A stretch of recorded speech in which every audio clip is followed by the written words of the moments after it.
Hey, there he is. You're not, How you doing? man. You're not going to believe what I just had to do. I just had to plug in my emergency webcam. My other very expensive webcam just completely died. Hey, you know what that is? That's the devil right there. I know. I know. You gotta find Okay. it. Gotta find him and everything, right? Unbelievable. So anyway, folks, I'm very sorry about that. So you're going to see me. I look a little bit grainy right now. And the reason is because I had to plug in my emergency webcam. I have a backup webcam. So we have a lot of dead time right now. So in the beginning of the show, and there's really nothing I'm going to be able to do about that. So with that, I'm going to dispense with my usual housekeeping. And while I have our guest right here on camera, I'm going to do his intro anyway.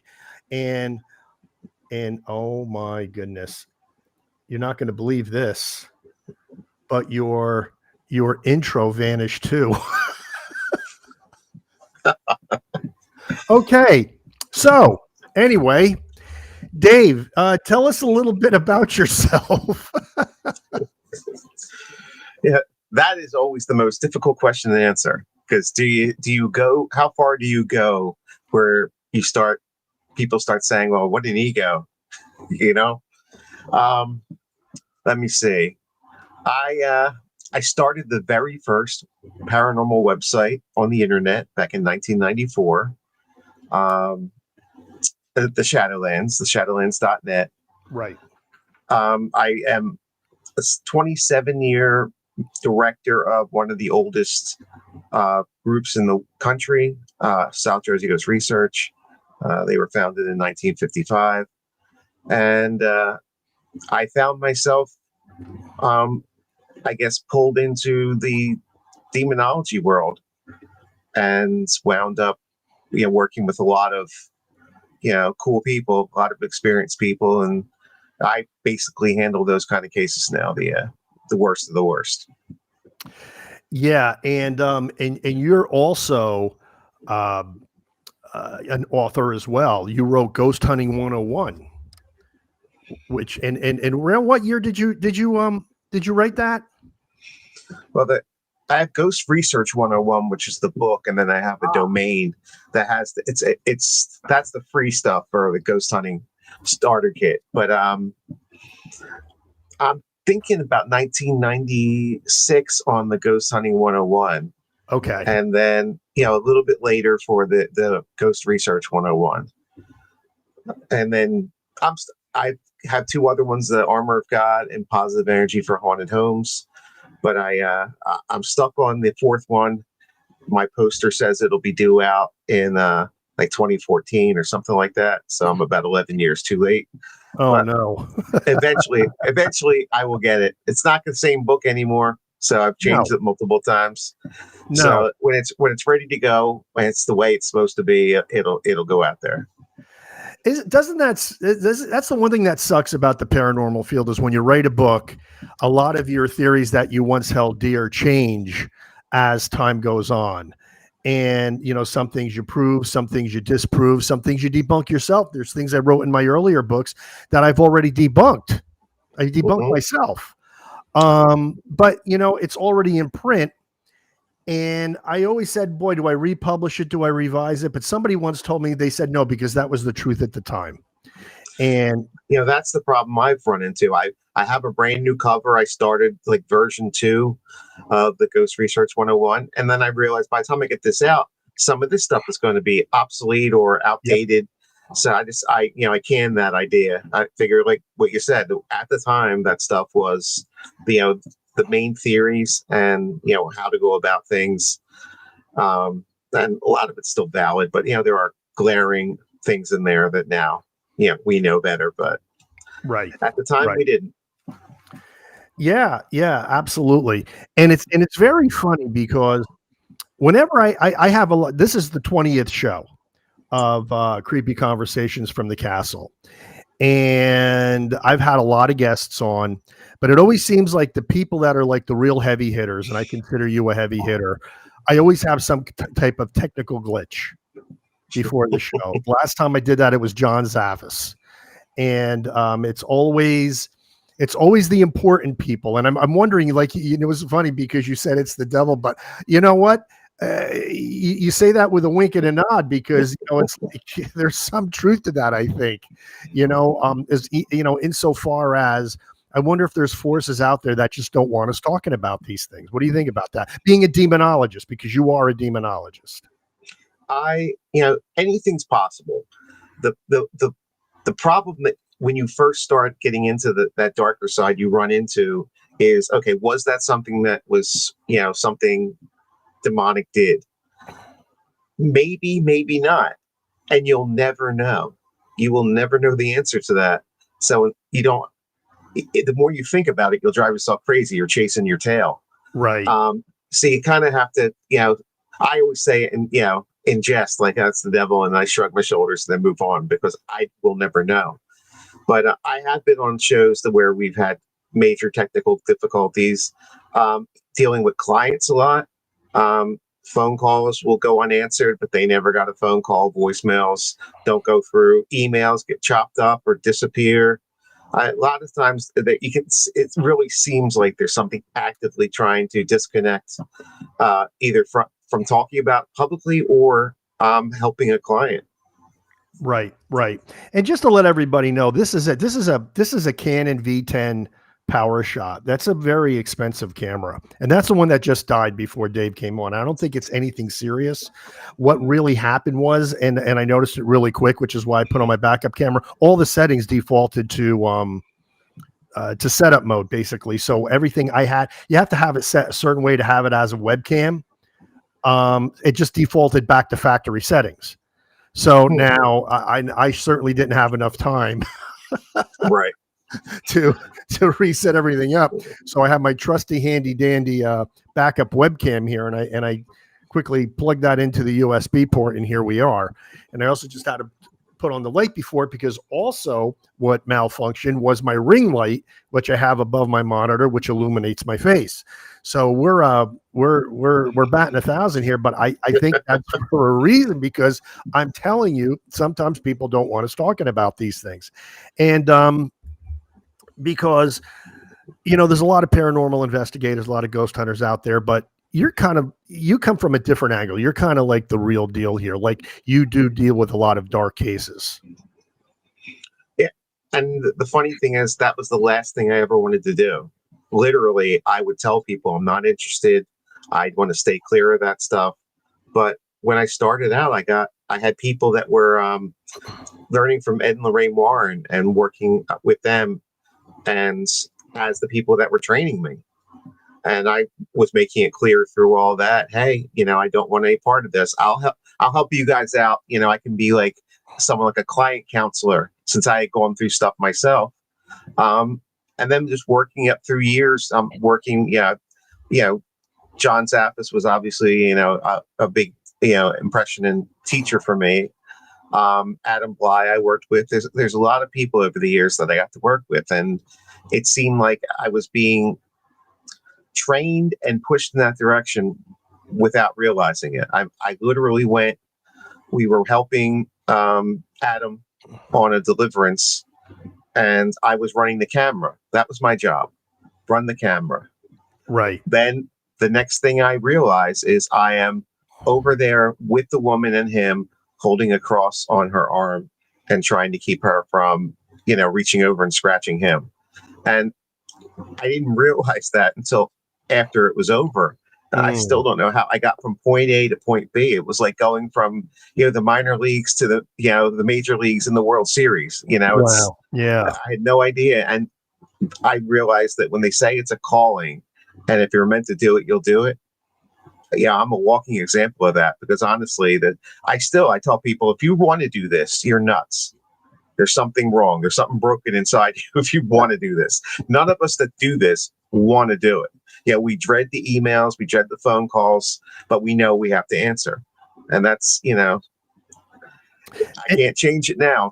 It's like the mafia, there's one way in, one way out. So you bring up something that's really interesting. People have to be nuts to want to do this. My wife and I were just talking about this recently. Unbeknownst to us, when my daughter's boyfriend was living with us, he had a haunted object that I had no idea he had, and it was a haunted Masonic Tyler sword. And things were happening to him. He got into a very bad accident, all kinds of bad luck. And when I found out he had the sword, I did my usual, let's test it to see if it had any usual energies. And sure enough, it did. We ended up doing a three episodes on that, which is on this channel. But my point is, when I put it out there to the Facebook community, I said, are there any Masons? Because we want to get this back to a lodge. I think the problem with this is it needs to be where it needs to be. There's a restless spirit attached to it and it wants to go home.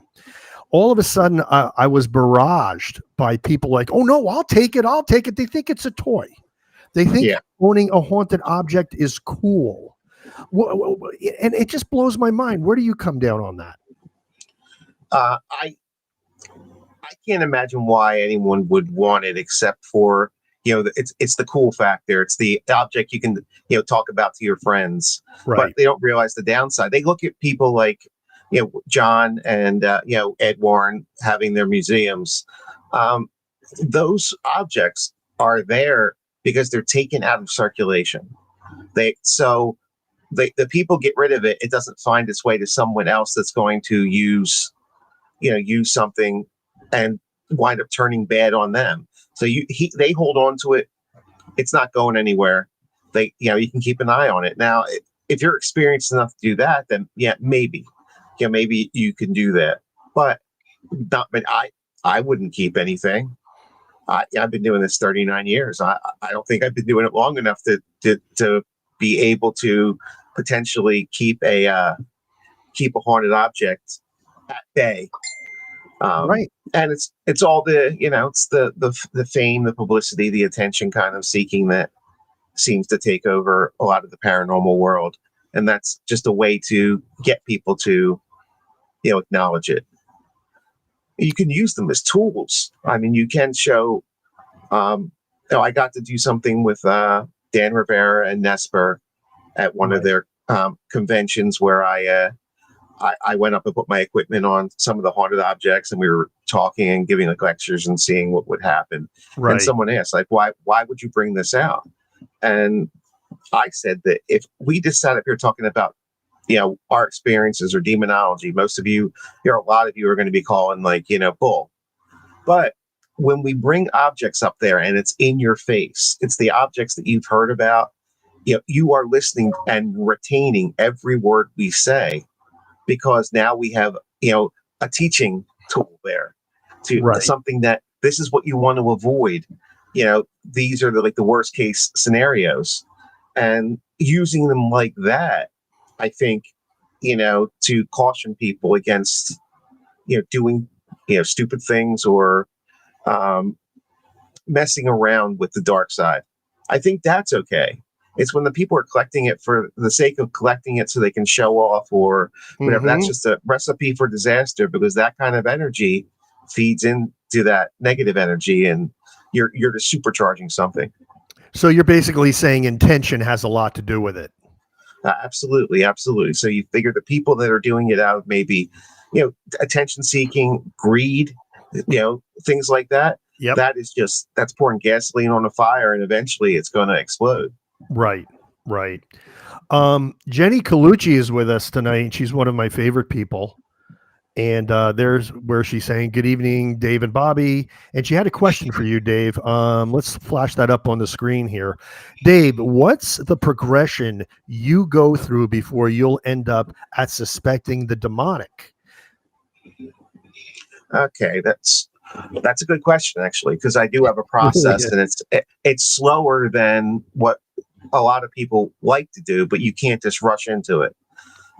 We get a questionnaire. We have a questionnaire. It's 54 questions. It gives us, an overall idea of what's happening, what they're experiencing, and the environment that it's happening in. Mm-hmm. when we get that back, we go and we meet them in person, not to do anything yet, to sit down and get the other 9 pages of stuff that they didn't tell us on the questionnaire. Go and look around the house, see various things that, pill bottles are like, for an example.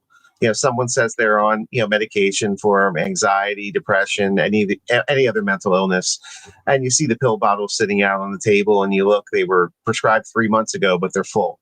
So they're not taking the prescriptions.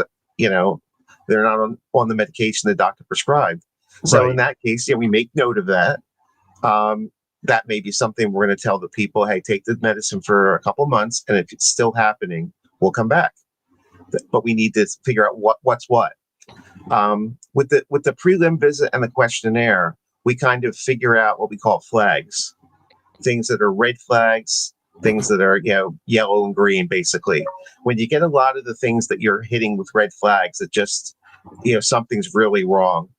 The you get more of them, then we'll classify a red flag case. There's black flag cases, and they're the ones that slam dunk.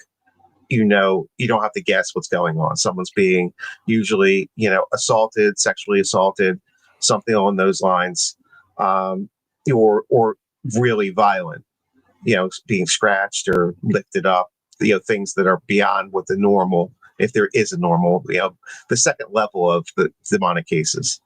But you have to literally look at each question and each answer one by one, and you are a detective. You are going through the evidence and the witness statements and trying to make sense of it. And then you come up with a unique plan, because every situation is different. You have a different client, a different location, a different spirit. So there's nothing that's ever going to be the same. And you don't want to get into the cookie cutter approach where you do the same thing every time, or you think this case seems like this other case I did, I'll just do what I did there. And that's the trap. They're not the same. They may look the same, but there's nothing the same about them. So you have to go back again to that questionnaire, the interview, and see, just missing pieces or the flags. And then, basically, I call it peeling the onion. It's one layer at a time. Sometimes we have to make more phone calls. Sometimes we have to go out and visit again until we get to the point where we feel comfortable knowing what's there and what's happening, or what may be the cause. And then we'll move forward with the next step. And it's frustrating for people, but if you rush in and do something without knowing all that stuff, without even a questionnaire, what are you dealing with? You have no idea. Are you dealing with a spirit? Are you dealing with just a human prankster? Are you dealing with someone with mental illness? I mean, you have no idea. You know nothing about them. You don't know anything about the people who live there with the person who reported all this stuff. You have to talk to the whole family. Maybe there's someone that, once you talk to them, kind of stand out, and that, they're the issue. So it's very difficult to go through it. But if you take your time and use the tools that are out there, that it becomes clearer. I mean, there's no one way to do it and say, okay, we know this is demonic. It's a step-by-step process. And, there's times that we've thought it wasn't, or we thought it was, and we found out it wasn't. I love that. I'd rather step back than think it's not, and then find myself and my team in the middle of something that is. Early in my career, that happened, and it's still, I'm scarred from that, still, because it's not a fun place to be when stuff goes sideways and you're in the middle of it and you realize, now I see, now I see what that is, and you're realizing while it's happening, and that's not fun. So take your time. Yeah, I had Father Sean Whittington on a little while ago on the show, and he was on Legion of Exorcists. He's one of the cast members on there, but now he's an ordained priest. But he and he's been through so much. But one thing that really strikes me, and I've talked about this with him, is when you look at psychic mediums, he once said he thinks that many people that are diagnosed with things like schizophrenia actually may be the subject of demonic, oppression. Yeah. And I've always said that there's three types of psychic mediums out there. There are the real ones, the ones that want to be real, and the ones that think they're real. And sometimes it's a fine line because we don't know. I know some personally, and I think they're genuine, and then I know others that I think may have some type of issues. But it's amazing how sometimes these things can blend so closely together. You don't know whether it's psychological issues or whether it is a demonic influence, or the demonic influence is causing the psychological issues. Exactly. You just don't know that. Now, I'm going to ask you a question that I already know the answer to, because people ask me this all the time. They say, Bobby, can I just ask you a question? I said, sure. They said, do you really believe in ghosts? And I always tell them I passed the point of belief a long time ago. It's no longer an issue. I know. Where do you come down on that? Dave, do you believe in ghosts? I honestly, I have no choice but to believe in them because of the things I've seen. I started seeing spirits when I was 3 years old. When I got into the paranormal years later, you see stuff, you hear stuff. There's stuff that there's something else after. It's not the lights out when you die. There's something else there, and that actually I don't have necessarily. Obviously, no one wants to die, but I don't have the fear of what's going to happen. To me, I know there's more to the story after we pass away, and that's comforting to know. But 100% they exist. Yeah. Okay. Well, this is not a skeptic show by any stretch of the imagination. So I totally agree with you. And it's kind of funny. You and I first met at the Hell House Paracon in Lehighton, Pennsylvania. And we were kind of like booth mates, even though we were kind of like in separate rooms. It was very strange setup. But, we immediately hit it off as friends. And you bought my book. So my story. And but I want to tell everybody that I do appreciate. I'm looking over at my camera that doesn't work right now. I force a habit. I appreciate the support that you've given us, and you've had me as a guest 2 years running at the White Hill Mansion Paracon in Fieldsboro, New Jersey, and I do appreciate that.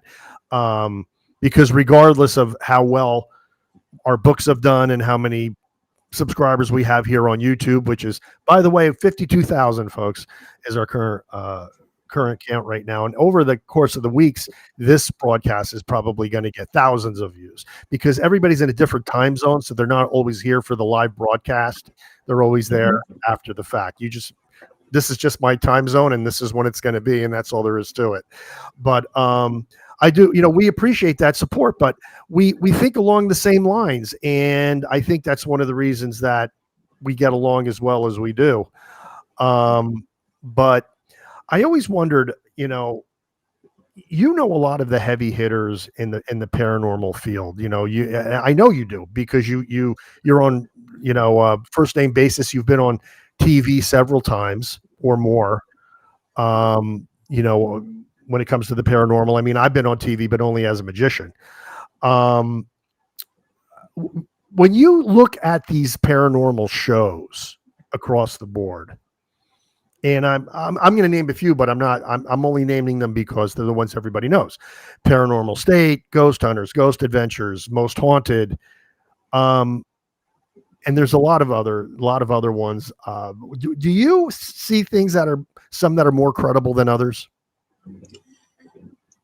Yes, there are instances where it's very credible, but there's other times, having been behind the scenes, you'll have a producer or director there feeding you what they want to say because they have a narrative in their head. They're not doing the reality of what's happening. They have a story they want to tell, and they're going to make everything fit to that, and they're going to edit it that way. So some things are out of your control, where you may have done everything correctly, but the way it's portrayed on the screen is not exactly what you did. But yeah, it's a job. You're being paid to do that, so you do it. The networks also want to lean more on the sensational side because that's going to bring more viewers in. So it's bits and pieces, and some shows are better than others. I liked Haunted Collector. I really liked that. That one was pretty pretty a lot of the ones that do it's like a docudrama kind of thing where you have the witnesses there and they're explaining it. They do I don't mind that because it's an obvious reenactment of something. So there's going to be little embellishments that the director puts in there, but you're still getting to hear from someone telling their own story. So they're pretty interesting too. Honestly, I find more stuff on YouTube now to watch. That was going to be my next question. A lot of the people just go from, filming and putting everything out there, or editing it slightly, and you're getting. They may not be polished and TV ready, but they're sincere and they're actually doing it and showing you everything. I don't mind watching the dead space in between when you're waiting for something to happen, because that's how it really is. Exactly. And YouTube tends to show that, where the networks can't show a bunch of people sitting in the dark and nothing happening. That show's doomed from the start. So I would lean on YouTube more, and there's a lot of good channel. I just did something with Paranormal Theory at the Grand Midway, and that was really interesting. That was the first YouTube experience I had, and it was not what I expected. I didn't even notice, what we were doing. That some guy had a camcorder, but when you're in a team filming, just doing an investigation, somebody has a camcorder. So it was just so in the background, not realizing it, just going in and able to not worry about what is being filmed, just to go ahead and do it. That's like a huge difference than when you're filming for a TV show. That's, they're putting out thousands of dollars. They want something in return, and there's a lot more pressure and a lot more staged things. Right.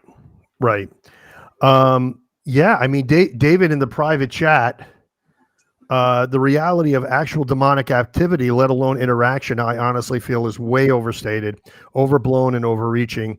True, the demonic entities are so rare, it's far more likely that people misinterpret bad or negative spirits as demons. I agree with that. True demons are so incredibly powerful, the act of exorcising one by a normal person is impossible. I agree with that too. But yeah, I mean, look, I think low energy spirits can mimic demonic activity for sure, and I think they want to in many cases. Well, people, even human spirits can do that. They have, limited, but they can do. They want to throw objects around and scratch somebody, and human spirits can do all that. But I have to disagree on the amount of spirit cases that are out there. The people who, that like what I do and what other people do, when I give a class, I'll talk about it. Or if I'm being interviewed, I'll give it, an example of something. But we don't talk about how many cases we're doing and what's going on, because then we're feeding more energy into that spirit. So there's a lot more cases than people realize. The people that are doing them, legitimately doing them, they it's not publicized. It's kept underground. So unfortunately, it's not as rare as I would love it to be. And do mental illness factor in? Yes, it factors in. But sometimes someone can have schizophrenia and still be a target of something demonic because they have schizophrenia. And there's so many levels of schizophrenia. There are functional people. There are people medicated that are fine, that you would never know they had schizophrenia. And then you have other people, there are worse states. You have to figure out, again, peeling the onion. Take everything apart. Where does one thing stop, one thing start? Right. I know a lot of people will go in and say, okay, there's mental health here. Let's just go. Nothing we can do. That's, you don't know that. You didn't go and do due diligence. Maybe it's something that's, they're taking their medication. It's something completely controlled. And because they have that, they may be a little weaker willed or just a better target overall. The demonic, can like slip right in with not as much resistance as it would get from somebody else, because that person is already compromised in a way. So it's, unfortunately, I wish we didn't have as many cases as we do. And I actively have about anywhere from like maybe 6 to 9 cases that we're working at any given time. Now, exorcisms are extremely rare, where it's a solemn exorcism, where it's someone's fully possessed. In 39 years, I've only encountered that where I'm 100%, positive, was 3 times. 3 times that I know the person was possessed. Other times, oppression is kind of worse in a way, because they're in and out of the same state as possession, and stuff. It's just not total. So you almost have to be there at the right time, or try to draw it out. So if there's going to be a confrontation, you're not just doing it to the person while it's not manifesting. There's rules, and I guess there's things that one side can do, the other side can't do. It's very governed by even written things, pacts and procedures. There's certain laws, like they can't kill you, but that doesn't say they can't get you to kill yourself, kill someone else, don't I know do it? something, or do something Right. that you may get killed at. So they can then go hands off. I didn't do it. They may have directed the person to, convince them to do it, but they did not technically do it.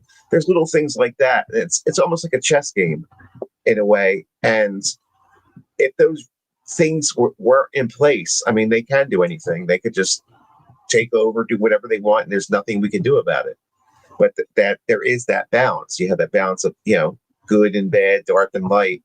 And sometimes the dark wins, sometimes the light wins. So what I know going into a case that I have, depending on how bad it is, initially I have a 50-50 shot of helping them with anything. And that's being very, very, nice and, and conservative. Normally I would say, 10 to 20%, because I'm dealing with something that, if it doesn't want to deal with me, it doesn't have to. It can just ignore me altogether and keep doing what it's doing. And it's playing that game that you have to get, involved in. And it's so much more in depth than people understand, and it's hard to explain unless you're doing it. But right. it is like, it's 3-dimensional chess, going to a Star Wars reference. It's, or Star Trek.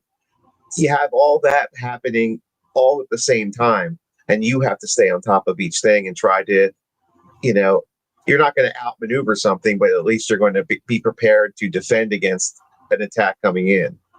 So I know that's a roundabout, answer there, but No. It's very interesting because none of this is easy. Now, okay, you have demons and then you have spirits. Now I'm going to ask you a question because this all ties in. Are you Roman Catholic? No, I was. My parents were Roman Catholic. Okay. I was baptized Roman Catholic, and then they switched over to the Episcopal Church. Oh, okay, I gotcha. So that's Roman Catholic light, baby. It's just like without like confession and other things, the holy days of obligation. It's the Church of England, basically, the Anglican stuff. So the mass is the same. It's just not with all the other kind of things that the Roman Catholic has. Sure. There's a reason I'm asking that question, and Jenny, I'm going to get to your question in just a second, but I want to ask Dave this. In my opinion, dark spirits, lower vibration, human spirits. These are people that have passed on, that have not passed on. They're still here. Unfinished business, whatever, fear of judgment. They just don't go to the light, but they're not demonic. Do you believe in that separation of the two, the demonic and the lower vibration human spirit? Absolutely. There's You have that kind of human spirit. You have the one that's intentionally staying back so it can do some, darker things. You have the demonic, but you have layers of the demonic too. You have low level, you have them, more intelligent. Then as you get up to like where you're getting into the oppression and possession stages, you're dealing with a highly intelligent and powerful entity. And then you have things that like thought forms, people, the anger and the emotions and stuff that people accidentally send or conjure up and send to somebody. When you think about the angriest you've ever been at somebody, that energy you've created, where does that go? You basically told it to go to that person. So now is that person having issues all because of the negativity that you're sending, overpowering negativity. So that kind of falls into that whole category of negative spirits too. And a lot of them, all of them can like mimic each other or look like, one thing or another. And that's part of that detective work again, trying to figure out, what the hell it is, what its true nature really is. What am I dealing with? And you can't just assume. You have to do that due diligence and that digging in, the interview process, all that stuff to figure out exactly what you're dealing with. Because some are you're going to deal with a certain way, other ones you're going to deal with another way. Throwing holy water on the. Here's the black cat to come in. I love it. I got one too. Throwing holy water on a human spirit isn't really going to do much. Well, in Italian we call that the malachia, the evil eye. Yeah. Mm-hmm. So, and you're Italian, Juliano. So I mean, that's why I asked if you were Catholic, by the way, because of your last name. But there's been a lot of talk in the Catholic Church about exactly what ghosts are, and it's the connection is being made to purgatory, which is not, in my opinion, a place. It's a state more than a place. A state. I agree with that. You haven't gone to the party yet. You've been held back for a reason. Sometimes your own choice, sometimes maybe not your own choice. Maybe you have to stay here to learn before you can move on. But the Protestants don't believe that. The Protestants believe in what I call the cosmic vacuum cleaner theory, that when you die, you're either sucked up or sucked down. And they will always point to that passage in the Bible, the great chasm parable, in which I say, well, that the guy on the other side of the chasm was in hell, and hell is a prison. That is, a human soul in hell can't come back. Demon might be able to, but I don't think a human soul can. And that's what that parable is referring to, not other types of spirits that haven't moved on.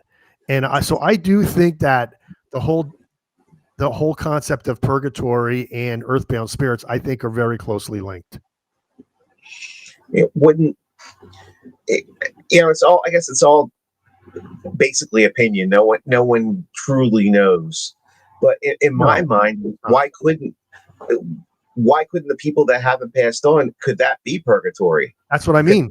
Yeah, the people, all the spirits here, that's what purgatory is, because you didn't reach the final destination yet. So I definitely agree with that. Yep. Okay, finally somebody that agrees with me. Perfect. I could shoot you some articles. There's other people that think that too. Let's get to Jenny's question. Does the demonic let me flash it on the screen again. Does the demonic affect people only? In other words, can places also be oppressed or affected in some way? Locations can, if you think of locations just being haunted, we know there's places that it's not the people that are inside, it's the location. It's the same thing with the demonic. They may have staked a claim in a location, and depending on who lives there, whether they're a good target or not. Like I'll use Amity because that's a controversial thing. Classic. I've spoken to one of the kids. I know a lot of the background from what happened there from them, and it's legit. You think of just the DeFeo murders. No one heard the shotgun blasts. Then the Lutzes move in, they experience all that, and now the owners since haven't experienced anything. that's great publicity for the other side, because it makes them, those two other ones, look like they were just, making stuff up, or, it's a myth and a rumor, all that stuff. So people don't believe. But if that house still has activity, which I think it does, it's just biding its time. It has nothing but time to wait. It's in no hurry to find someone else to attack. And the longer it waits, the more unprepared someone who goes in there will be. So it's not that a demonic haunted place every time you go in, no matter who lives there, something's manifesting. Yeah, it doesn't work like that.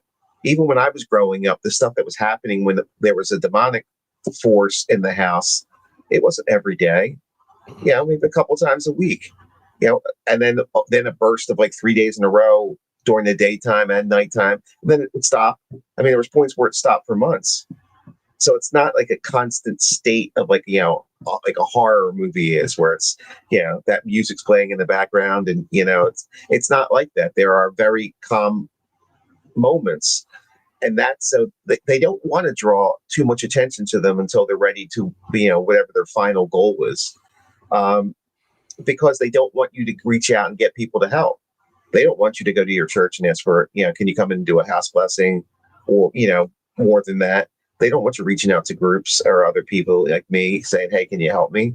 So the more that they can minimize the stuff and do small attacks here and there, people are afraid.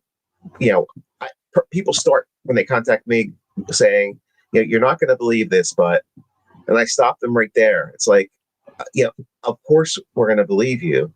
We're going to figure everything out, because they're so afraid that they're not going to be believed, that reaching out to them is so much, anxiety and, all that involved with reaching out to a stranger, opening up all the stuff that's happening in the privacy of your house. That takes a lot of strength to do that. So initially I will just say, hey, look, I believe you. I believe there's something going on. What is going on is what we're going to figure out. Whether it could be, like I said, mental health, human spirit, or whatever. But, people reaching out, there are people that reach out every once in a while that are, just doing it for fun, trying to, mess with somebody and, maybe make a video about how they had this group come out and they faked it all. And that's rare. But for the most part, the people that are coming to someone like me are at the stage where this is like their last, hope. They've tried other things. Well, I think that the last thing a demonic entity is going to want is for you to even know they exist at all. Because I would think that if I was a demonic entity and I was tormenting someone with the ultimate goal of getting this person to take their own life or something like that, God forbid, the last thing I'd want this person to everybody around this person to know is that I exist. Because once it's diagnosed as a mental illness and this person goes on medication, well, they got him, because they're, you can't get rid of them at that point, because nobody even knows they're there to get rid of. Yeah. I believe a lot of the institutions over the years, and the hospitals, they have quite a few people that are not mentally ill. They may have had issues that allowed something in, and now they're living there and causing the symptoms of the mental illness just so they can keep that person, to themselves. There's a lot of that, masking that. And like what you said, there's spirits that just they take advantage because that person has the mental illness, and now no one's going to believe them if they start saying, I'm seeing this or I'm feeling this. They're going to just chalk it up to whatever the mental illness is and not take them seriously. I will take them seriously. I mean, until I've proven otherwise, and that may include like a psych evaluation. We do ask people to do that. We ask them to get a physical from their doctor, just to rule out anything that we possibly can rule out. That way we know where we're going. We've gotten reports from doctors, obviously with permission of the person, to read psych evaluations. We've gotten quite a few, and we've gotten to talk to like parish priests and other people involved that, even Roman Catholic priests that have encouraged us to, because the person's listening to us, they're not listening and following what the priest is saying. Maybe we'll have a better result trying to tell them basically the same thing on what they need to do, to move forward, what they need to do to prevent it from getting worse, possibly.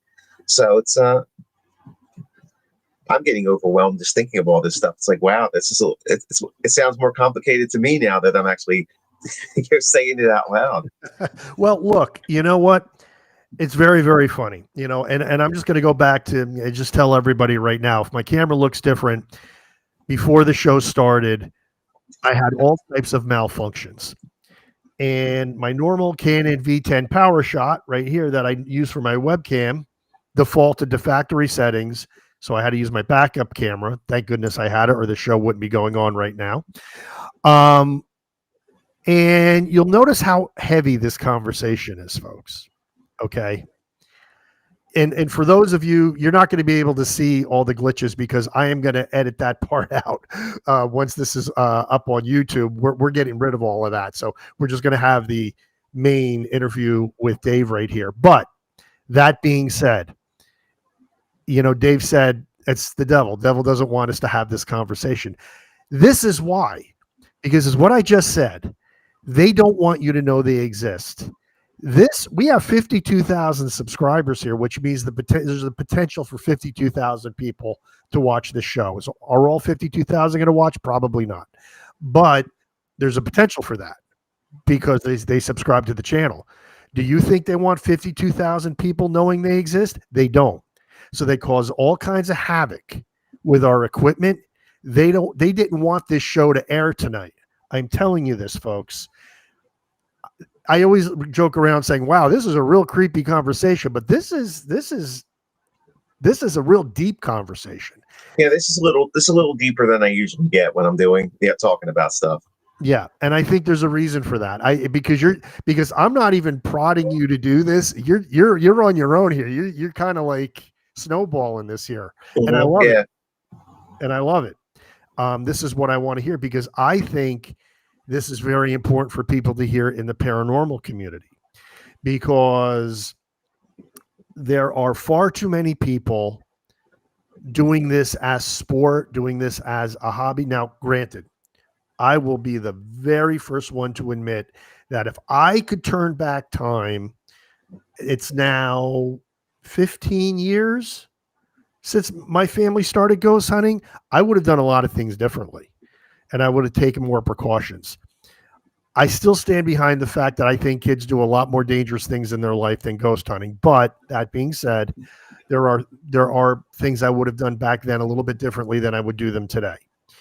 Or wait a minute, there's things I would do today that would be differently from what I did back then. Let's switch that around. See, gotcha. Happening, folks. They caused me to say that. I would do things differently. I would take more precautions. And maybe even some of the places we investigated, I wouldn't have investigated because we did have an oppression in our family and it was nasty. And I don't talk about it. I didn't write about it in my books. And, it's something that I would have a conversation with you mano a mano, but it was bad. And it's what really made me a believer that sometimes this isn't all fun and games. Now I do this for one reason and one reason only, and that's to find out the truth of the afterlife. That being said, I've learned there's a lot more to it than that. And so this is going to be one show, folks, that's going to be kind of like a little shot across the bow, to use a figure of speech, where you need to be careful. And everybody that's ghost hunting and they just want to do it to have a great YouTube channel and, be the next Selena Spooky Boo Boo. I got to tell you, there's a risk to this, and you got to know those risks going in. What do you think, Dave? It's absolutely. I train when I have my new people coming to my group, trainees. They get a whole demonology class that I would give to anybody, because even though they might not be involved in it, might never do a case like that. I believe everyone in the paranormal should have that knowledge, just in case. If you don't know what you're looking for, what little signs or what little flags could mean that there's something there that you don't want to deal with, you want to know them sooner than later. So having that information of what may indicate something's not quite right there, is to me vital information. I would want to know as much as I possibly could know before I'm going into a location. And what do I do to protect myself? That's another class that's mandatory we give to people. I call it paranormal self-defense or psychic protection, whatever you like. And it's different techniques and different things you can do to like try to minimize the possibility of something, coming after you. You can't eliminate it, but you can minimize it enough. You don't want to be the weakest fish, and it goes for you because you didn't prepare or you didn't understand, or maybe you just didn't think, it's real. There's a great line in Constantine in the movie where they're on the street and things are coming down to start attacking them. And she said she doesn't believe in the devil. And Constantine says, well, he believes in you. Yeah. And, yeah. That's that kind of, that always stuck with me, because that's it. Doesn't matter if you don't believe. That doesn't mean it doesn't, it doesn't exist. In the private chat, what protection, for example, don't worry, Jenny. Let me post this. Jenny, we're still learning too. We're always learning, all of us. So you're not the only one. But what protection? Well, look at this. This is my Ariel cross. And if you know anything about Ariel is one of the angels that's a punisher of demons, along with Michael. Dave's got it on his arm. The medal of Saint Benedict. The devil chasing medal. I mean, that's protection. But you always have to remember that things like this, what's on Dave's arm, they're not talisman. They're sacramentals, and you have to be invested in it. You have to believe that it's going to work, because intention has a lot to do with it, and faith has a lot to do with it. You have to have faith that that's going to work. Just merely having something, the ghost hunter gave me this thing, he told me to wear it, it's going to protect me. That's not how it protects you. It's right. how it facilitates that armor of God that the Bible talks about, that you put on, that armor of faith. So, but I do think that's very, very important. I'm saying a lot because I'm searching for things in my brain here. But yeah, I mean, what do you think about protection, Dave? I know you're big on that because you sell it at your store, which we're going to talk about. I like to do layers of protection. So, and I'm constantly changing up the different techniques, because I don't want to be something that's predictable, because then like if someone's stalking you, they see your pattern, overall, what time you get out, what time you leave for work, what time it's the same thing with, the demonic. So if I'm constantly changing it up and doing random things, that makes it a little more difficult. Not impossible, but difficult. So I will use anything, obviously the religious items, but other things like I love crystals. And when I first started doing the crystals, even in my first book, people were asking, well, you can't do both because the one's not, it's not religious. It's, against the religion. And I just said to them, do you think on one of the days that God was making all these crystals and stones and stuff, that he was just bored? He's like, let me make a whole bunch of things with a whole bunch of properties just for giggles. I'm bored right now. Let me just do that. Great point. Obviously, yeah. Just like plants. We know there's plants out there that have medicinal properties that do things. Stones have certain things too. We use like snake venom and stuff for medication. I mean, there's stuff that you would think that doesn't seem to fit into the category you're talking about does. So essential oils with plants like frankincense, myrrh, copal, dragon's blood, all that kind of stuff. Incense based on that too. And then just visualizations, picturing yourself in something that you picture yourself being protected in. Some people will start with that, like, the ball of white light, which is a great, easy thing to do. And then they can just evolve into other things that make them feel like they're putting out that energy and protects them. It doesn't matter what you're visualizing, as long as that's the intent. And combined with everything else, you have multiple layers that it has to work through. And none of it's that hard to do. It's just that, people tend to, it seems like a little bit extra work, and they don't want to do it until something Yeah. happens. And Well, then it's kind of late.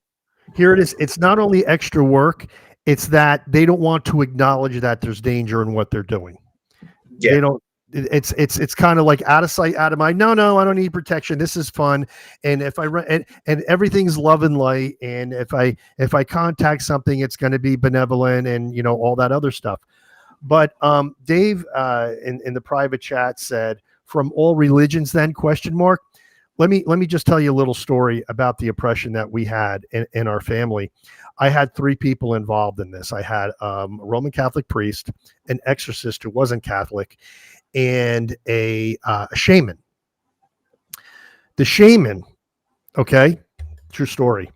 Shaman was doing drumming. He was going to drum as a means of expelling spirit, but he was doing it from 5 states away.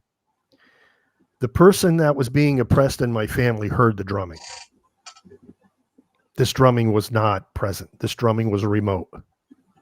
And the person being oppressed heard the drumming. So, yes, what this shaman was doing was working, and he was a shaman. His name was Robert Grote.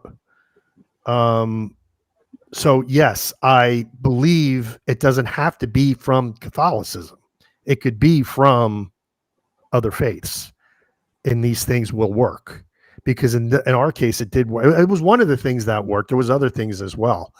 But yeah. So yeah. Oh, Dave just said, I believe that 100%. I do too. But that's a true story. That's not even debatable. And it was whatever was oppressing my family member, it was bothering the entity so much that I remember her screaming, "Stop the drumming. It's driving me crazy." And it was just, you don't believe this stuff until you actually see it with your own eyes. And that's a true story that happened. It's, you want to, when you're doing a case with somebody, you're trying to cater to their belief system, which is why people see a lot of, certain things happening more based on the Christianity. But that doesn't, remove everything else from the equation. If the person's open and they're okay, and they realize that this stuff does have some kind of purpose and power, then it can work. It doesn't have to be just from one religion, one facet. Even like the crystals, they don't really fit into any religion. Correct. They're there, and there's certain things that that work. And I'm open to anything that works. The more tools that I can have in the toolbox, the better. When you're dealing with like a more devout group of people in a house where they cling to one tunnel of faith and nothing outside that whatever their interpretation is exists, you have a hard time. We had a woman that was she believed that Jesus loved her enough that nothing could attack her, yet her legs were being slashed. They were being cut when we were there. And the person she was dating, her boyfriend, was a former minister. So he was telling her too that, look, it's happening.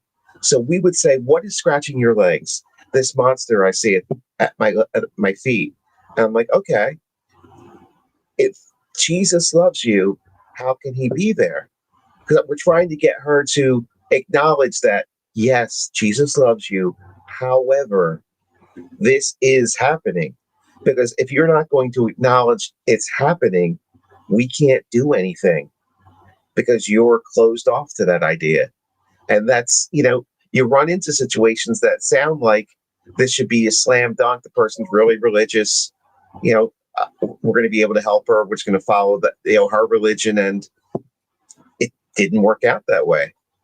So sometimes being, what would seem like a normal case where it's you're sticking like with Roman Catholicism, like doing, an exorcism, the ritual, the rite. That's not always the easiest thing. When they're more open and they're okay with other things, the more options you have, like I said, more tools in the toolbox, the more options you have to go when you're in the middle of doing something to somebody. Right. And I totally agree. And Dave said that's strange because the Warrens would make the folks they help convert to a Catholicism first. First of all, that's not that easy to do. You have to convert to Catholicism. You have to go through the RCA program, and that takes. It's not snap your fingers and No. that's it. And not only that, I respect the Warrens. Look, I really, really do. But that doesn't mean everything they did was the only way that things could be done. Right. You know, they had their own way of doing things. You know, in the Jewish religion, the rabbis, they have their own rite of exorcism. And so you can't tell me that theirs isn't going to work. Only the Catholic priest is going to work. No, of course it's going to. It could work. Absolutely. And like I said, the people that were involved in my case, only one was Catholic, and that was the priest. The other two were not. So, and the other two, I don't think anything. I know they were very instrumental in getting rid of this thing. Mm-hmm. I now, years later, have come to the conclusion that it was a low-level demon. And I'll tell you how I came to that conclusion. Because during the episodes that were going on at the time, I asked my family member, I said, ask it to show itself. What does it look like? And you know what it ended up being? A bug, an insect. And you know where I'm going with that, Dave, because they do manifest as insects, but a grandiose demon isn't going to do that. It was a low-level demon. And I just believe it did. It showed itself, and it showed itself as a bug. And my family says, this is weird. It's a bug. It's a bug. It's an insect. I said, yeah, it's a demon, but it's a low-level demon, and it's having fun, basically, or trying to graduate up the hierarchy of hell. And if it can get you, it probably will. So we're going to make sure that doesn't happen. It's the old screw tape letter scenario. If anybody knows anything about that story, Wormwood, they didn't have it so easy at the end because he lost his charge. So yeah. I don't think you have to convert to Catholicism for the to make it happen. And I found it very interesting. I was in Salem once, and we were in a magic shop, real magic shop with witches, and they had a lot of St. Michael paraphernalia around there. And I thought that was very interesting because it was almost like the faiths were crossing, but I guess it's the same thing as like in a lot of voodoo priestesses and everything use images of the Virgin Mary and whatnot. I guess it's akin to that. I don't know. What do you think, Dave? Yeah. One of the things I was always interested in, and in college when I kind of focused on, was world religions. And there's more in common than there is differences. But we all focus on the differences. When you stop and look, there's a lot of things that just overlap. Maybe just different wording or slightly different changes. But so there's no reason why anything that with positivity shouldn't, work or offend one or the other. I agree. I would love if everyone was open to everything, because that kind of solve a lot of problems. But if you're going to, at least you're not compromising your belief system to allow something else from outside your belief system to work for the good of you. So that's ultimately what you want to do. As long as it's being used for good, why not open yourself up to that? You're not going to get, you're not getting excommunicated anymore for going to a crystal shop. You know what I mean? Things like that are not happening anymore. You can go and do things. Yeah, you can go do things that fall outside of the focus religion. It's not going to compromise your faith or your belief system. You're still okay. And that's where people get they feel uncomfortable because they've been taught that stuff maybe isn't good. But as I always give the story about the crystals that God, He made them all. So why wouldn't they all have? Why make them all different if there's not different properties to them?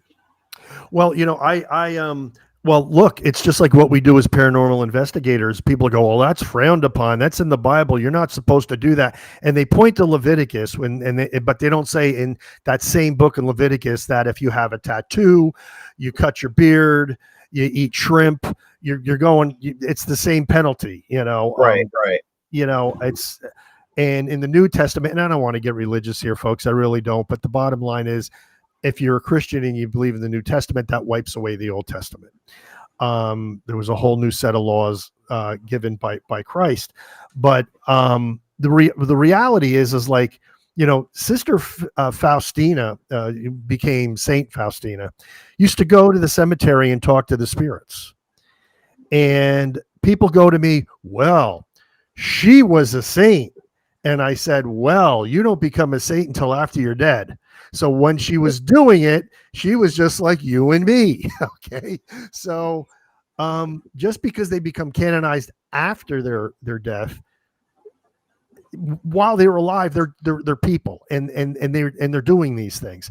So you can't say this person can do it, but you can't do it. You know what I'm saying? I mean, it's also comes into the whole charismatic gifts things. At Pentecost, we were given charismatic gifts.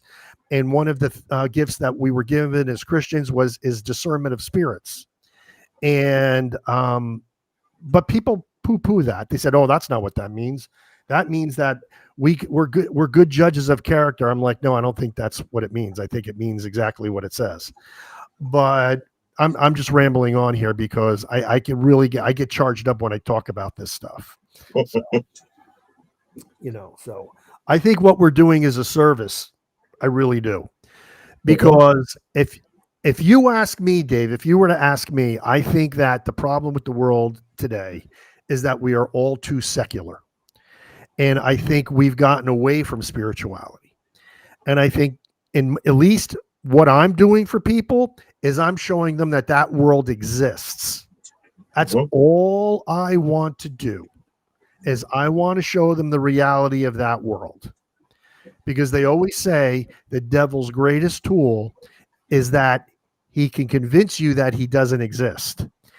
And what I want to do is show everybody that not just him, but the whole afterlife in general is real. Because when people realize that something's going to happen after death, once we shuffle off this mortal coil, and that there may be ramifications, maybe they'll live their lives differently. And and that would solve a lot of problems in my opinion. Yeah, that definitely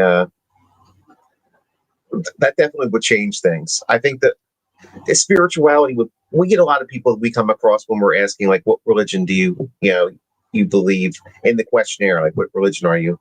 And they'll say they don't believe in, they're not practicing.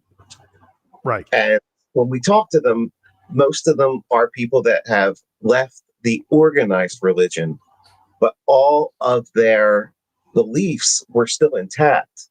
The problem was with the organized religion part of it. And the way I look at things, I guess I'm kind of like the same way. When I say I'm going to church, I'm going out to the lake or the ocean, and sitting there, on the water, and just looking at everything that, is around, the surroundings, everything that was made, enjoying that moment, being mindful.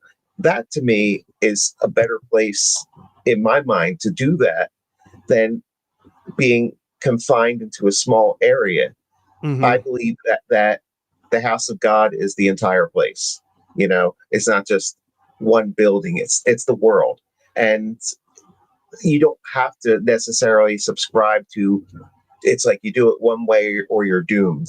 You know what I mean? Well, yeah. Well, look and that's with anybody. I mean, for years people would condemn the Catholic Church for having that view, but now you see that in the fundamentalist world. If you don't go to Uncle Ernie's Bible Chapel, you're going to hell. Yep. If you're a Catholic, you're going to hell. If you're a Muslim, you're going to hell. If you are a pagan, you're definitely going to hell.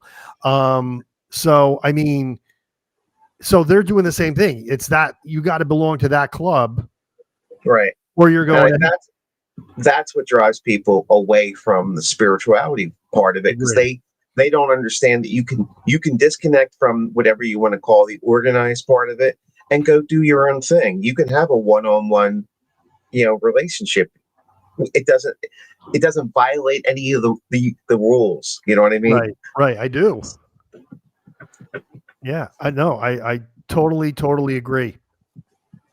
Dave, what I need from you is, what are your upcoming? Oh, I do have a question for you. I'm going to ask the question now, and then I'm going to ask you about your upcoming projects. Okay. I have an offer to do an investigation. It's in a bed and breakfast that was just newly renovated. It's never been investigated, and there's a reason for that. It's because they just recently found out that it was haunted. So haunted, in fact, that they cannot keep any contractors. Every time somebody goes in, 1 week later, the contractor says, "I'm out." And this has now happened several times.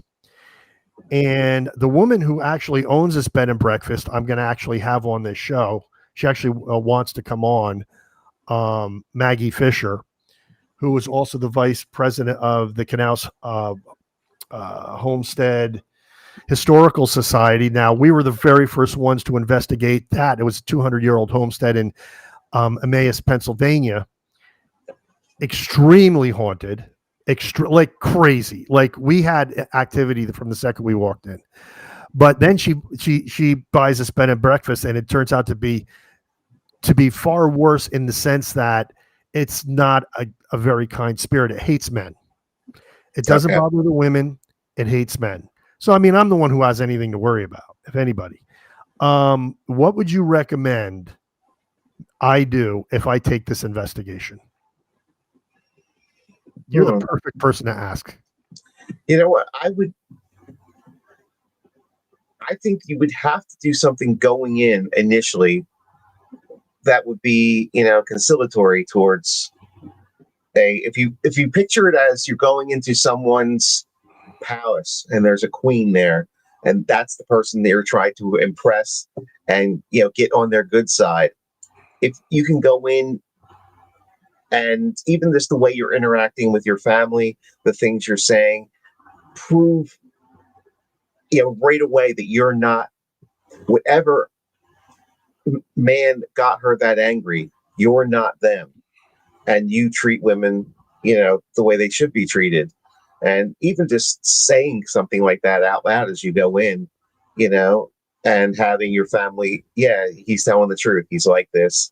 He does this. That might go a long way. I mean, you're laying at least the foundation that you are not the type of person that they should be targeting, and that.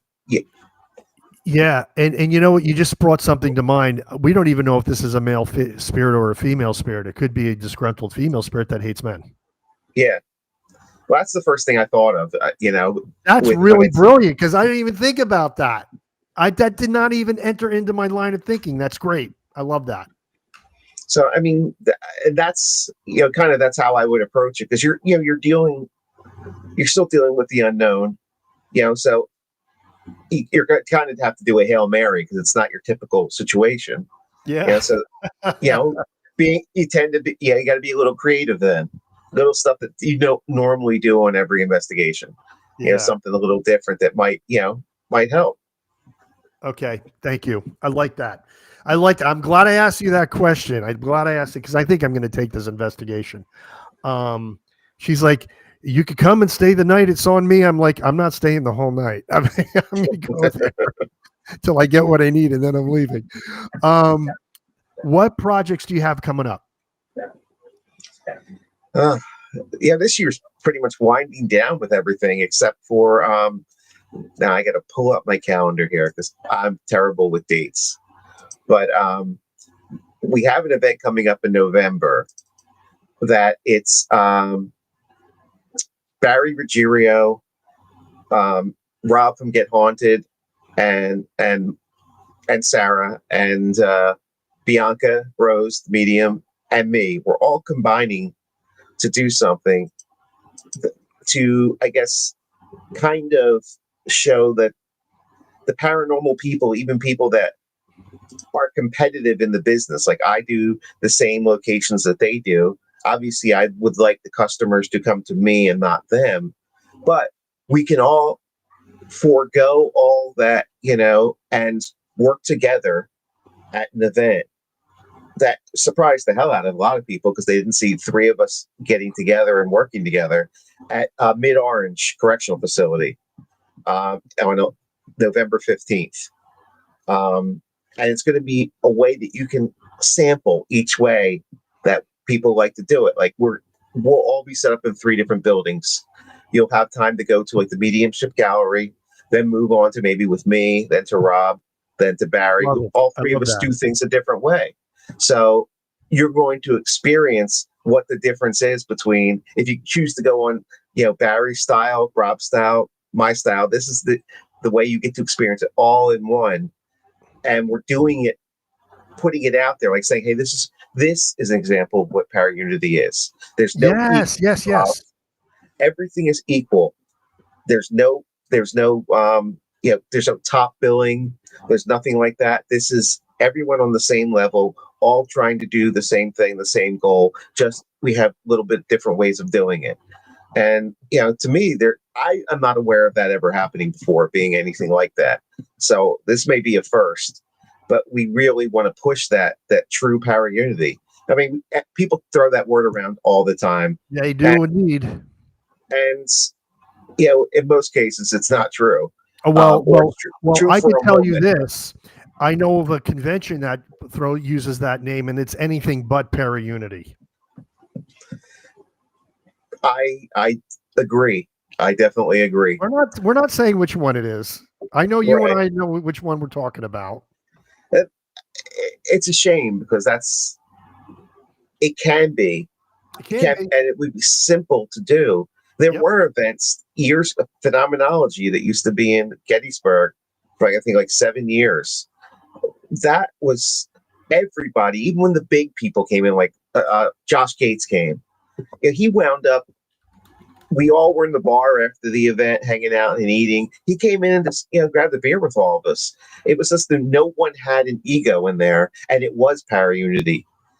It's easy to accomplish if everyone just checks their ego at the door. And that's kind of what we're saying here. It's like you think that, it's impossible to do that. And it's not. Here you go. We decided while we were standing out at the White Hill Expo, talking that, hey, maybe we should do something together. Wouldn't that, show people that, all of us can play nice together in the same place? And it just grew from just like a little comment like that. And it makes sense. And I think there's going to be more things coming off of that and bringing more people in, just so there's a counterbalance. They say, okay, this is what people are saying is paraunity. You can just look from a distance and see that's not true. You can see that looking at the way we're trying to do it, we're making an honest effort at it, and being completely open and transparent about it. Let me tell you something about that. I totally agree with you. And Dave, thank you very much. You were in the private chat. You are welcome anytime, my friend, and to post things. And I've been cutting and pasting into the public chat just so that people can see your questions. But we'll see you later, my friend. When I did the White Hill Mansion Paracon, and folks, you could see right up here, I did a walk around video of when I was a guest at Dave's convention last May. You could see it. You could see it when you go to each booth. You could feel the warmth.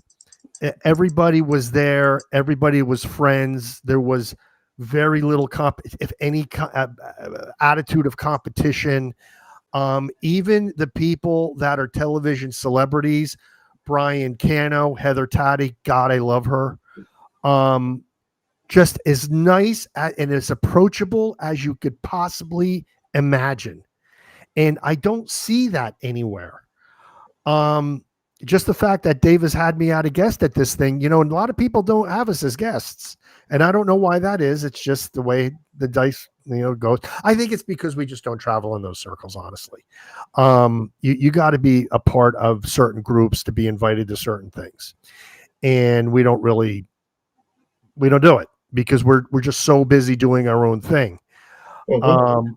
But I see what you're saying, Dave, and I think the White Hill Mansion Paracon, Paranormal Expo, I think you call it, is really a great example. Probably the best example I have seen of actual para-unity anywhere so far. I I have conversations with some people as they're coming in, or I'm asking them to do stuff, and when you're in the paranormal community, you're aware of little spats and things that are going on between people at any given time. And I tell everybody, look, I don't care if you have a knife fight out in the street when the event's over, but during the event, everyone will be nice to each other, be pleasant, and put that out there, because the people don't want to come and see two people staring death stares at each other from across tables. That's not, Right. if you're going to do that, you will not be there that long. Because if I see that kind of behavior, you're gone. I'll pack your stuff up for you. It's meant Good to for be. you. It's meant to be that kind of I hate to say it that way, but a safe place, a safe zone where people want to come in, they want to experience the paranormal stuff and the history and everything. They're not going to have to worry about the paradrama that no one else really cares about, that's bleeding over and causing issues. They're coming out there for a learning experience, to enjoy something. They're not coming out there for someone else's issues with somebody else.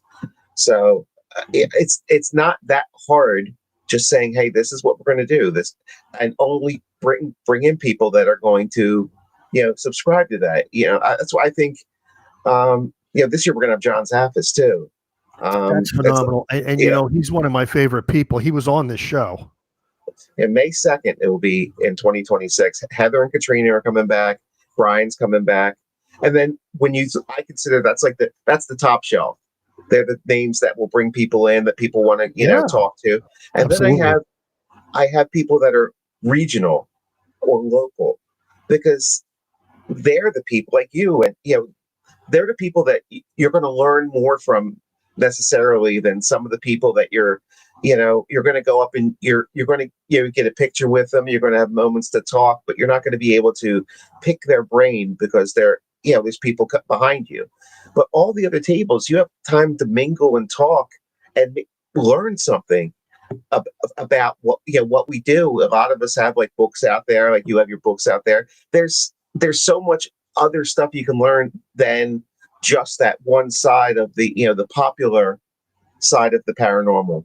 So I try to bring people in that are interesting and have something to share with people that are maybe not, like you said, not in that circuit that you have to be in to get to these Absolutely. different events. I don't subscribe to that theory. I believe that there's people that people should meet or talk to, and that's why I've asked you out, for the 3 years so far? No, 2 years. I think 2 years. Yeah. So this will be the third year. So it's and I'm honored, honestly. I don't take it. I promote the hell out of it. and it's one of those things where you're not questioning, like, where does the money go? 100% goes to the mansion. 100%. The vendor fees, the gate, the investigations, everything goes to them. And so when you're looking at this mansion that was started being built partially and then continued on, but started in 1723, and you're dealing with layers and layers of history, pre-Revolutionary War, Revolutionary War, Civil War, and on and up. You're helping save that building. You're promoting the paranormal community and helping them, and in turn, the paranormal community can give back to like a location and to the people by showing them, giving a lecture, giving a presentation, talking to people at the tables, and teaching people. And to me, that's what it's all about. I want people to walk away from an event, whether I'm just a speaker at an event or I'm running an event. I want people, when they go home, that they learn something. They had an enjoyable time. They met some people, but they also learned something that they didn't know when they got there. Or, maybe it's just, something they thought because they watched too many TV shows or movies, and they think this is how it's done. And they now see, by talking to someone, that's not how it's done. There's a different way, or it takes more time, all those different things. That's my goal. That is the total goal for it. And if more would do that, that would bring about more true power unity events. And I'll just leave it at that. It's an easy fix. It's an easy formula. You know, I didn't tell you this. This past year, the same weekend, like the next day, I was doing this this authors event in Columbia, New Jersey, and one of my good friends, who's a horror writer, Gary Frank, is also does that event. But it's Saturday and Sunday, but I couldn't do Saturday because I was doing your event. So I told him I'm going to be down here. Him and a bunch of other authors came, and they were hard. They loved it. They thought it was phenomenal, and they did the tour of the mansion and with the REM pod. He's like, "Come on, you got a kid. That REM, that wasn't a ghost, was it?" I mean, it was so classic. But it just goes to show that when you do have these regional guests, they can bring other people. But I think they're going to be back because they really had a great time. That's really good to hear, because I mean, we spend a lot of time throughout the year, like, working on that and trying to make it a little bit better, but not losing the focus of where I'm not trying to become one of the big events. That's always going to be a small event with the pop-up tents and all that kind of stuff. Yeah, but you know what? It has a big event feel. It really does. I mean, I've been to small events. It just doesn't feel like a small event, but it's cool because you do have the names. And oh my God, if you're going to have 4 big names, you're going to have Zaffis, Kano, Atati, and Weedman again, right? Yeah, that's a great bill. That's a strong bill. Not to mention you and Lauren. I don't know if Lauren's going to be there again because Lauren will be there. Yeah, she's making a big name for herself. So yeah, there's some good people, and by the time we get there, we might be at 100,000 viewers. So I might actually be somebody. So who knows? 100,000 subscribers, I should say, not viewers, but hopefully they're all viewers. That's what I'm hoping. But we're at 52,000 now. We get to 100,000, we get that silver play button, and then we're on the map. So there you go. That's it, right there. But thank you, Jenny. I know White Hill is an amazing location and a great event, and for sure. So what I want, Dave, what I want from you is, we'll do this afterwards, is a list of events or things you want to promote. We're going to put it in the description below this show so that everybody that comes in can see where you're going to be and what's going on, because you have so much. And of course, you run the Ghost Hunters store. Mm-hmm. And what's the URL for that? It's theghosthunterstore.com. I think if you do ghosthunterstore.com, it forwards to that too. But the Ghost Hunter Store, all those spaces.com. We started back in 2000, so it's 25 years we've been doing it. Wow, that's amazing.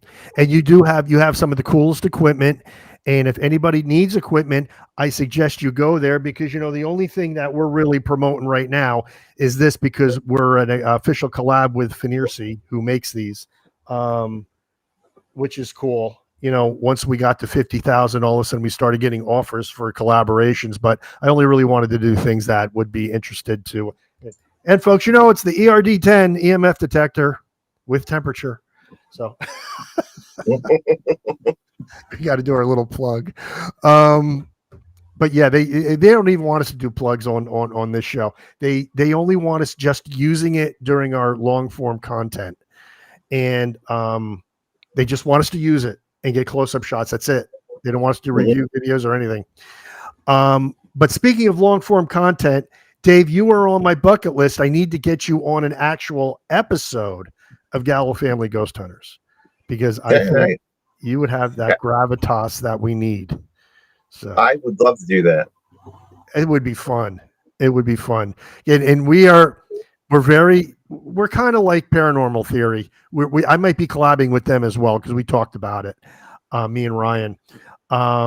So yeah, that's probably going to happen too at some point.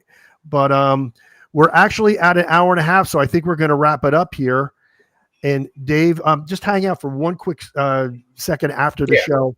But I just want to thank everybody for watching.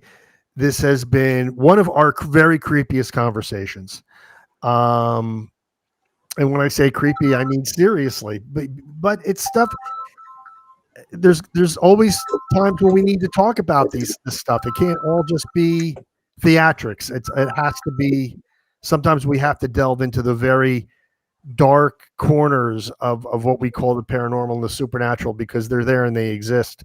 And there's not a better man that I'd want to talk about this with than Dave Juliano. So Dave, I really want to thank you for being on the show tonight, and I'm going to leave you with the parting words. Oh, thank you for having me on. And that was how much depth we got and how dark it became, but still, again, with that teaching and putting the information out there, it was one hell of a show. I don't think I've ever gone down that dark road before. So that's what I want to hear. This is one for the books, definitely.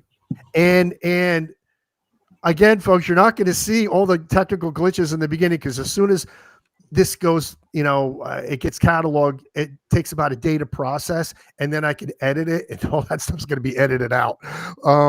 But I just let you know that it happened, because there are forces that didn't want us to talk about this tonight.